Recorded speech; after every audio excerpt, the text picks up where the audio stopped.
Today, Olivia RRT is going to show us the 3 basic modes of mechanical ventilation. For our first patient, she's going to demonstrate with a test lung, a patient that is a postcode patient that has achieved ROS, and the physician has ordered settings of assist control, rate of 20, tidal volume of 550,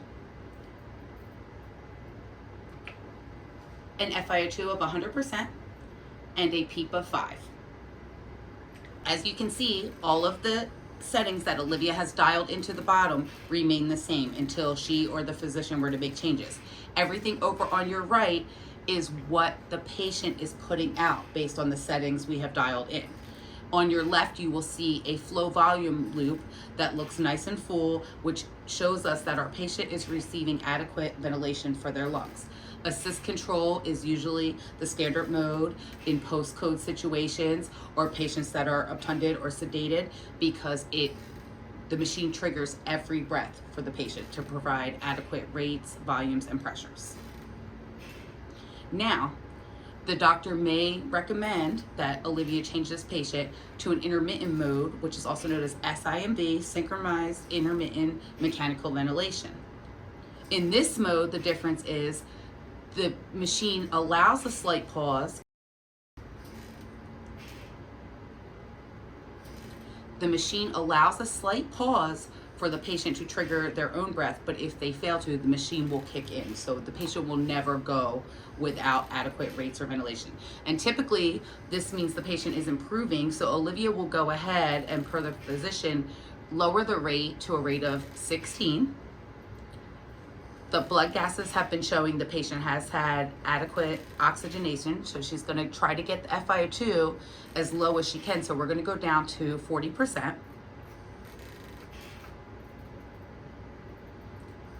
And we will remain at a PEEP of 5.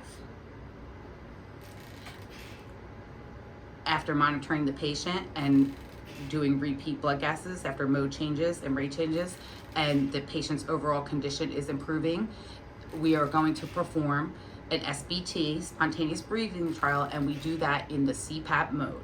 So now the patient is off of sedation. Olivia is going to put the patient on CPAP, and what CPAP does, and you're going to dial in 5, PEEP will be 5, and pressure support of 10, and the patient is still oxygenating well, so we will go down to a 30. Thank you. In this mode, the patient is providing all the breaths, triggering all the breaths. This is the final step before extubating the patient and taking them off of mechanical ventilation. If they can pass this, if they put out adequate volumes, if they put out, their rate is adequate, they're oxygenating, and they're tolerating it well.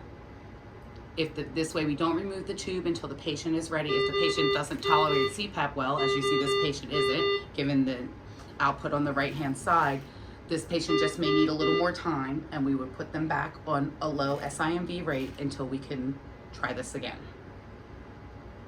The machine also noticed that the patient wasn't putting out any of their own breaths, so the machine has a safety feature that it will kick back onto assist control mode to make sure the patient is being ventilated.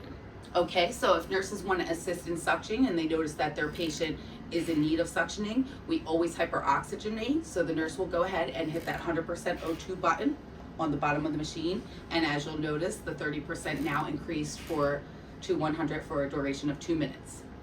And if it's needed for longer, we can always extend it.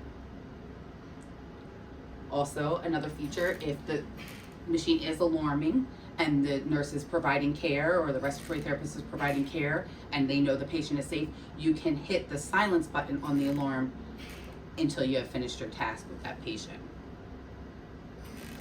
As Olivia is holding the test lung, you'll notice on an actual patient, we should see a difference in values between the set, most times between the set and the patient output. But for demonstration purposes, on the bottom where Olivia has the rate set to 12, that is what she has dialed into the machine. On the right-hand side, where you see the RR, that is respiratory rate. That is where you will see the total rate of the patient. Oftentimes, especially on a low rate of 12, you will look at your patients. The set rate is 12, but you'll notice your patient could be breathing 16 or over. And we just want to be mindful of that, because If they're too tachypnic and it's getting too much, we may not be meeting their needs. We may have to go up on our set rate to meet the patient's needs, or go up on sedation, whatever the case may be.